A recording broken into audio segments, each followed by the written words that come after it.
Olá! Depois de um tempinho, estamos de volta para mais uma videoaula, dessa vez dando início aos nossos estudos relacionados à modelagem de sistemas orientados a objetos com o ML. Para isso, precisamos primeiramente conhecer os principais conceitos relacionados ao paradigma da orientação a objetos, uma vez que permeiam todos os diagramas propostos pela OML, com exceção do diagrama de casos de uso que já estudamos lá atrás. Vamos lá? Para começarmos a estudar o paradigma da orientação a objetos, precisamos primeiramente nos ater ao significado da palavra paradigma. Você a conhece? Em síntese, um paradigma significa uma forma de abordar um problema, conceitos e teorias que determinam um comportamento, um modo de agir.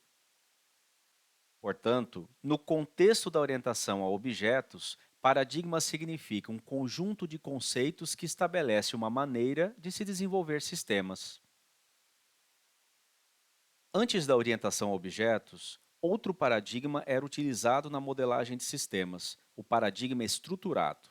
Nele, os elementos principais eram dados, suas estruturas e os processos, os algoritmos. Os processos agem sobre os dados para que um objetivo seja alcançado. Tudo muito bem separado e customizado, de tal forma que gerava um alto grau de dependência. Alan Kay, um dos pais da orientação a objetos, partiu da ideia de uma comunicação por meio de passagem de mensagem em vez de compartilhamento direto de dados. Assim, buscou superar a divisão dos programas em dados, estruturas e procedimentos, como na programação estruturada.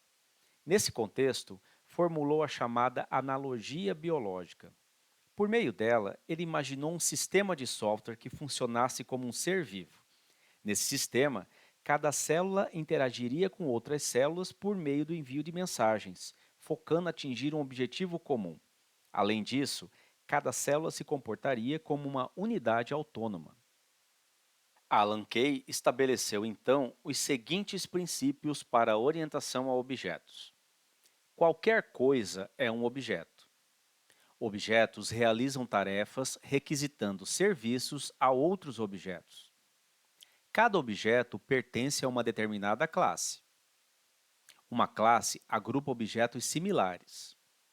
Uma classe é um repositório para comportamento associado a um objeto. E classes são organizadas em hierarquias.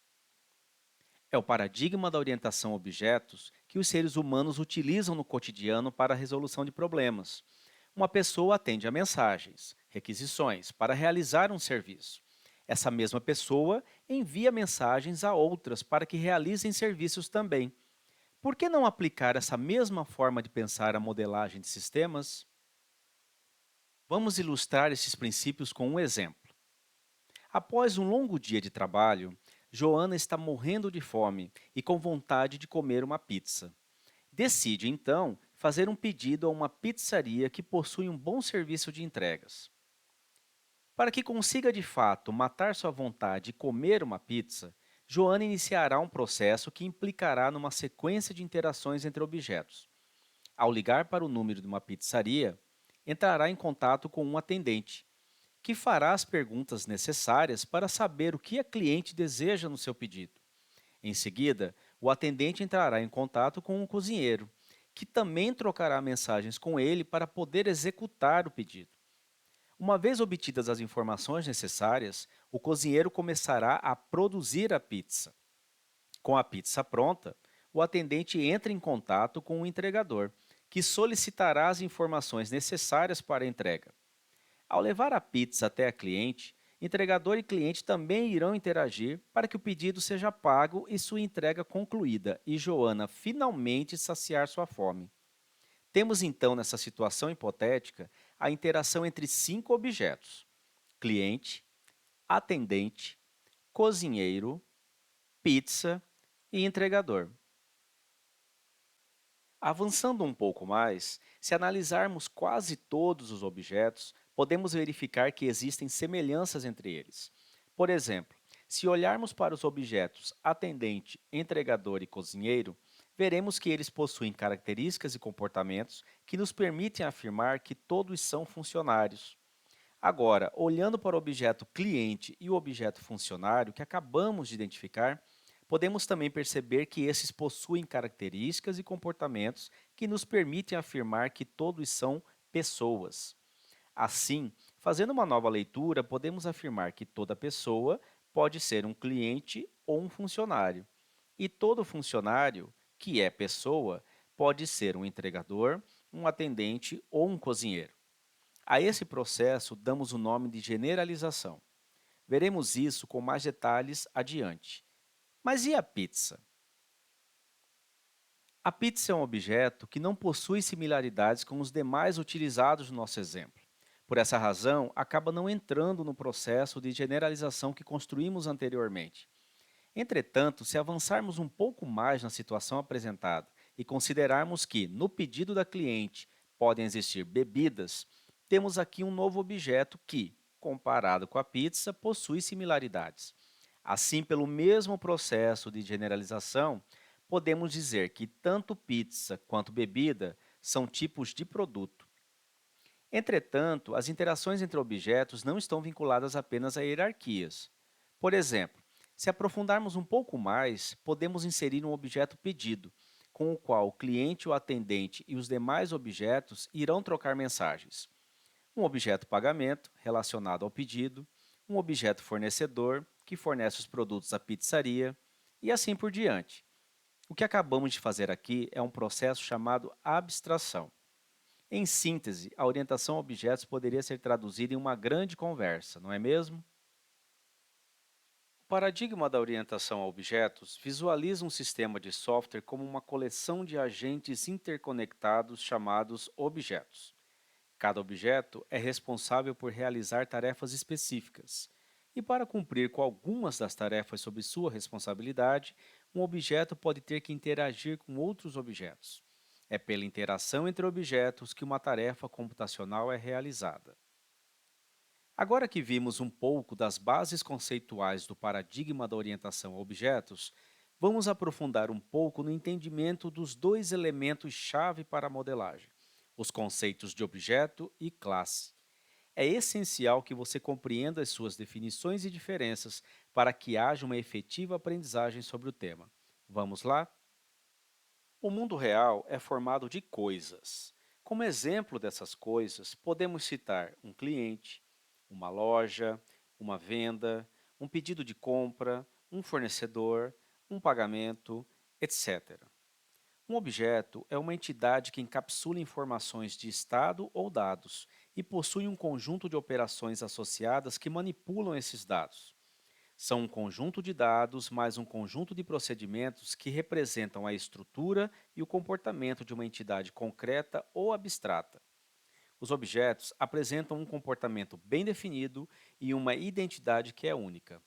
Assim, um objeto apresenta comportamento, que define o modo como o objeto age e reage em termos das suas mudanças de estado e envio de mensagens, e identidade, que é a propriedade que o distingue de outros objetos.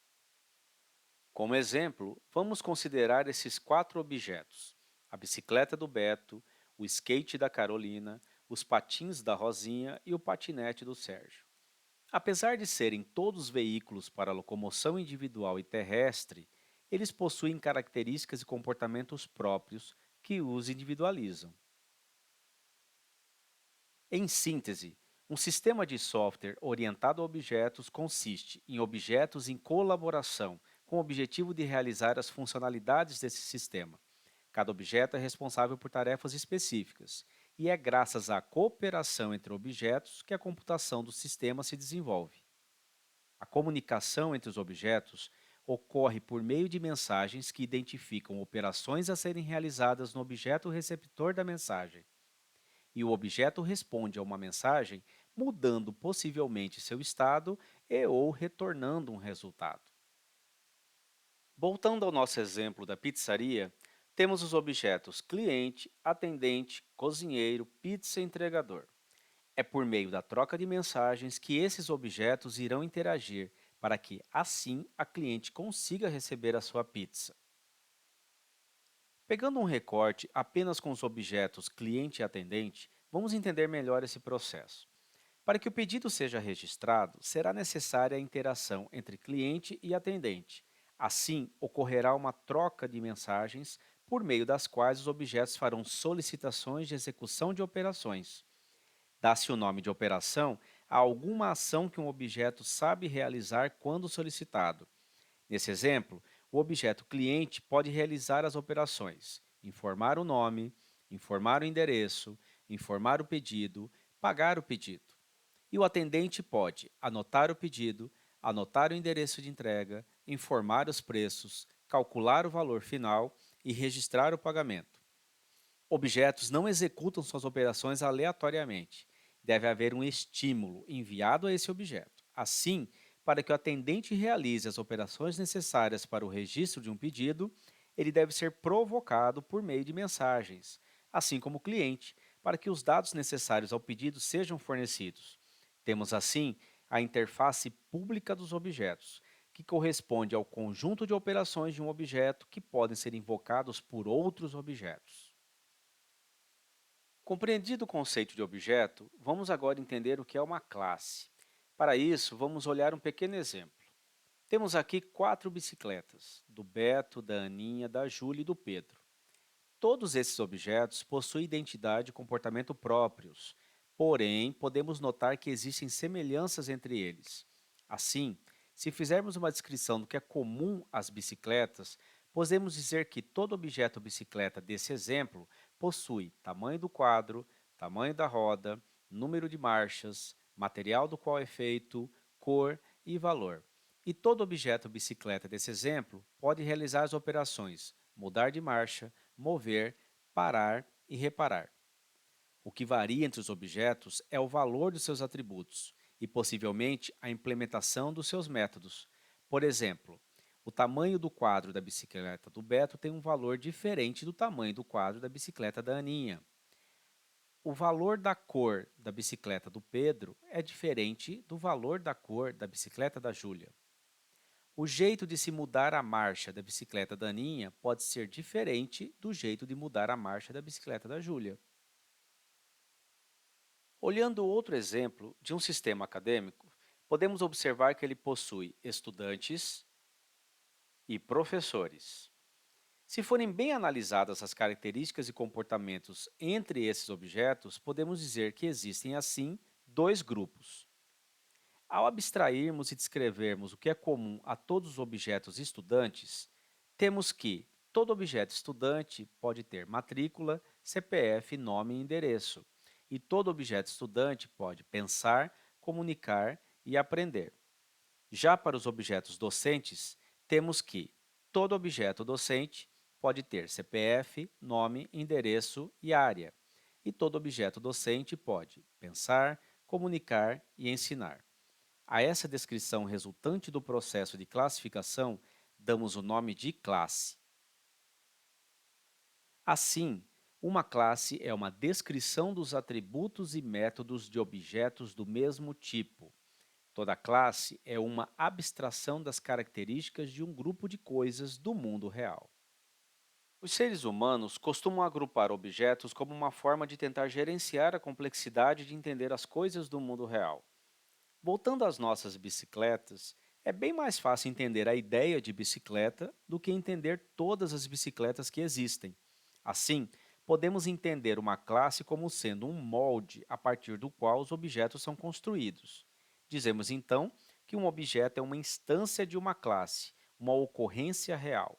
Nesse exemplo em questão, temos a classe bicicleta, que apenas descreve a ideia, e 4 objetos dessa classe, 4 instâncias de bicicleta: a do Beto, a da Aninha, a da Júlia e a do Pedro. Como mais uma forma de entendermos o processo de classificação, vejamos esse rápido exemplo. À primeira vista, podemos dizer que existe uma grande classe chamada meio de transporte, não é mesmo? Não estaríamos errados, porém, é importante destacar que, dependendo do critério, existem diferentes possibilidades de classificação para um mesmo grupo de objetos.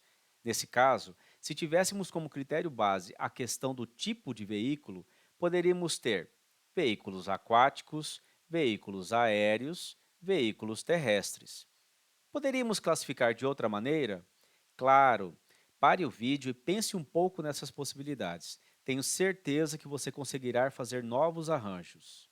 Compreendidos os conceitos de classe e objeto, vamos então discutir um pouco sobre os conceitos fundamentais da orientação a objetos. De acordo com Bezerra, a orientação a objetos se fundamenta no encapsulamento, no polimorfismo, na generalização ou herança, na composição, todos eles baseados na abstração. Vamos detalhar um pouco mais cada um deles? Vamos começar pela abstração, conceito básico que fundamenta todos os demais.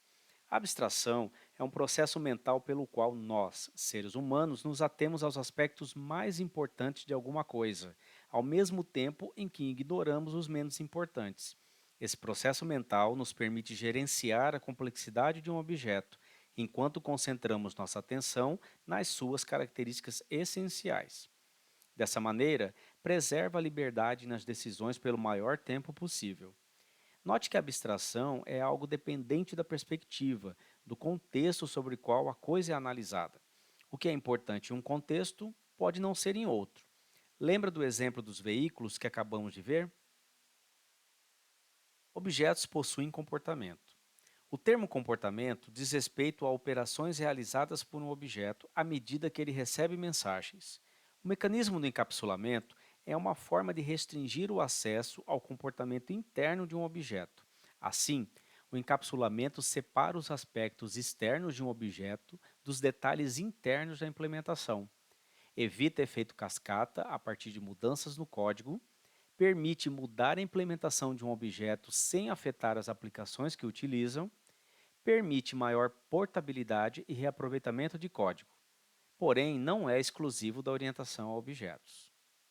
Um objeto que precise da colaboração do outro objeto para realizar alguma operação simplesmente envia uma mensagem a esse último. Pelo encapsulamento, o método que o objeto requisitado usa para realizar a operação não é conhecido dos objetos requisitantes. Em outras palavras, o objeto remetente da mensagem não precisa conhecer a forma pela qual a operação requisitada é realizada. Tudo o que importa ao remetente é obter a operação realizada, não importando como. No exemplo, basta ao objeto cliente enviar a mensagem "anota pedido" ao atendente. Não importa saber como esse pedido será anotado, apenas que o atendente é capaz de fazê-lo. Da mesma maneira, quando o atendente envia a mensagem "informa nome" ao cliente, basta saber que o cliente é capaz de informar o seu nome, não importando como. Certamente, o remetente da mensagem precisa conhecer quais operações o receptor sabe realizar ou que informações pode fornecer. No caso, o atendente sabe que o cliente é capaz de fornecer a informação do seu nome. Para tanto, a classe de um objeto descreve o seu comportamento por meio da sua interface pública. Em termos mais simples, a interface de um objeto corresponde ao que ele pode fazer, sem, no entanto, descrever como conhece ou faz. Consequentemente, a interface de um objeto também define as mensagens que ele está apto a receber e a responder. Nesse caso, nós sabemos que o cliente pode receber a mensagem solicitando a informação do seu nome, do seu endereço, o qual o pedido desejado e a confirmação do pagamento.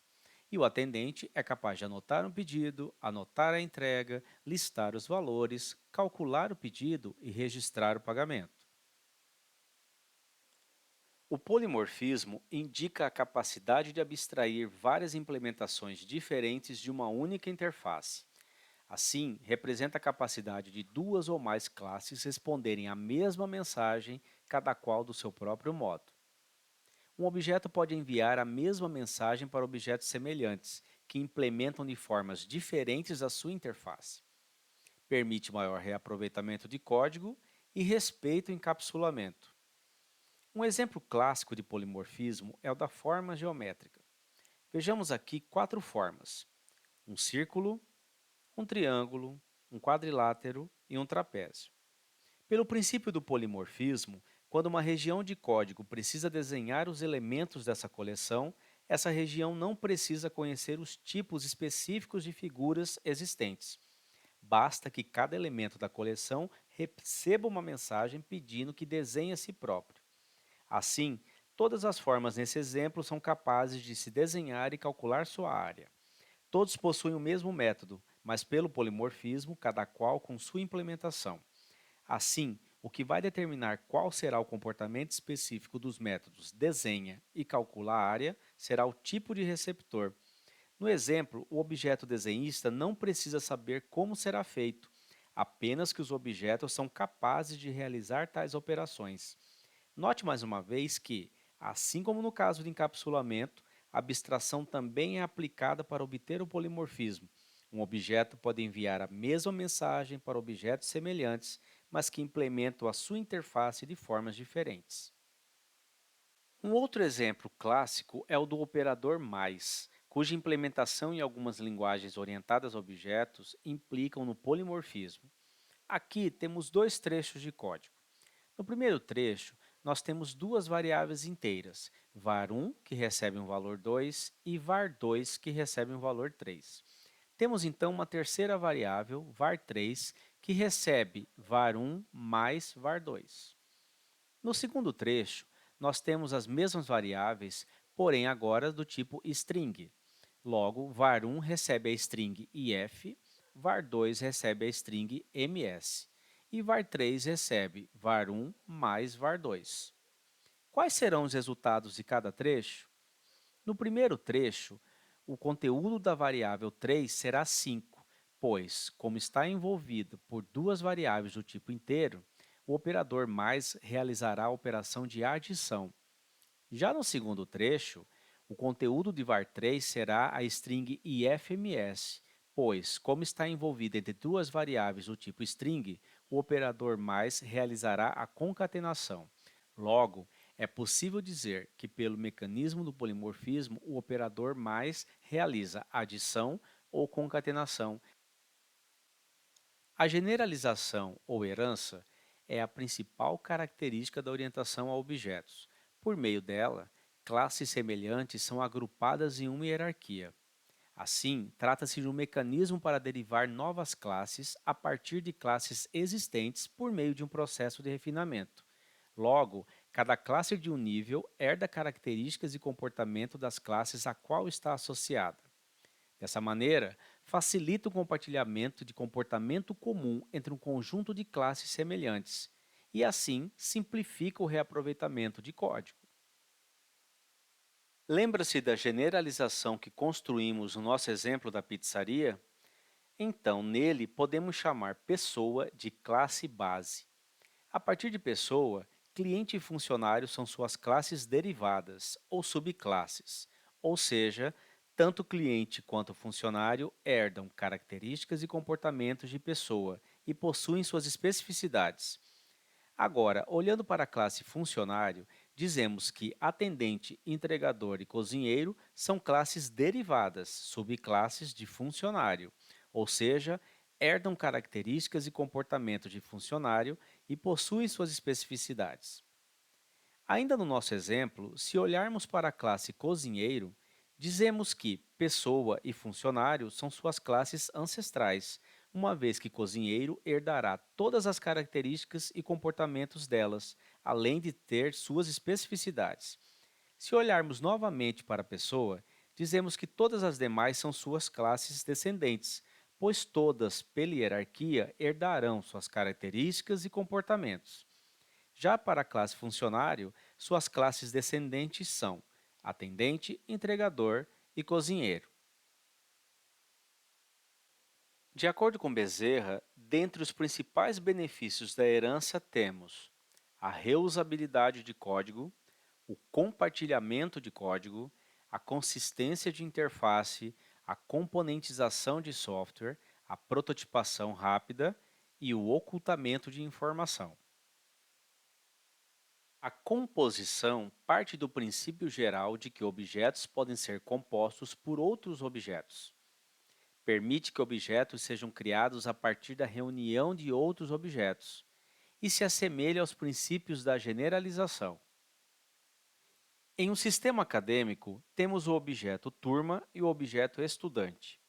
Pelo princípio da composição, podemos dizer que um objeto turma é composto de objetos estudante.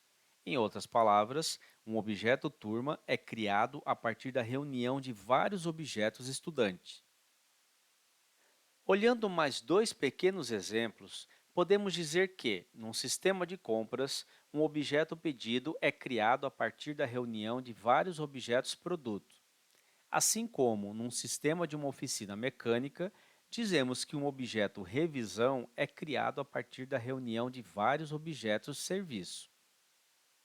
Repare a semelhança entre os princípios da generalização e composição. Ambos propiciam formas de definir novas classes a partir de outras pré-existentes.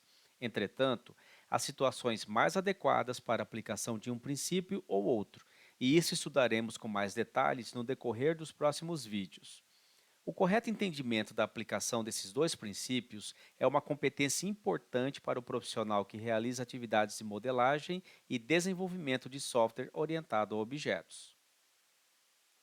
Em síntese, temos que a orientação a objetos tem como pressupostos: a ação é iniciada por meio da transmissão de uma mensagem a um agente responsável pela ação. Todos os objetos são ocorrências de uma classe, e o método invocado por um objeto em resposta a uma mensagem é determinado pela classe do receptor. Todos os objetos de uma dada classe utilizam o mesmo método em resposta a mensagens similares. Herança é o princípio segundo o qual o conhecimento acerca de uma categoria mais geral pode também ser aplicado a uma categoria mais específica. Agora, vamos nos divertir um pouco pensando em como seria a programação de panquecas orientadas a objetos? Uma maneira descontraída de firmarmos um pouco mais os conceitos que vimos até aqui? Vamos lá! Como toda receita, para fazermos panquecas, temos os ingredientes e o modo de fazer.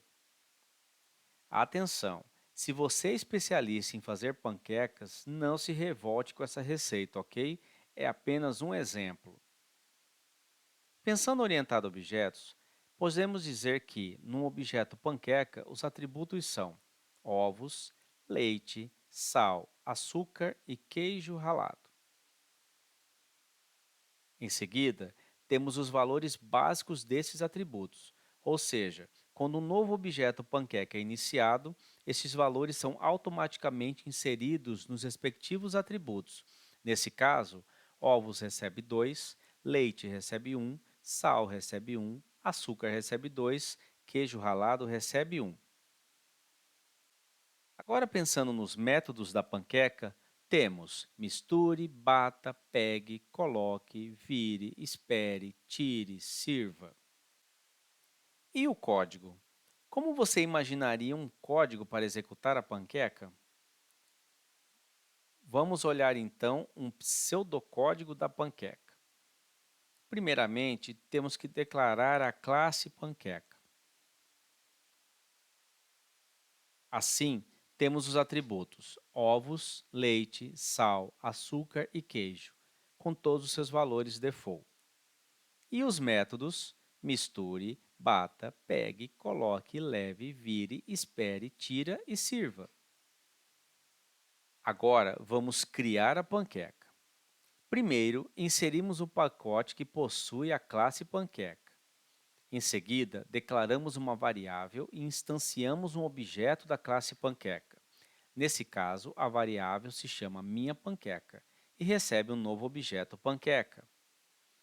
Agora, é só enviar as mensagens para o objeto panqueca realizar seus métodos: misture, bata, pegue, leve, coloque, vire, espere, tire, sirva.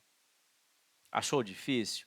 Não se preocupe, quando você aprofundar seus estudos, volte a esse exemplo e as coisas farão mais sentido, ok?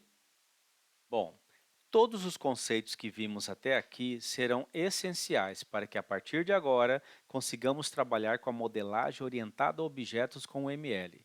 No próximo vídeo, trabalharemos com o diagrama de classes. Preparados? Espero que sim!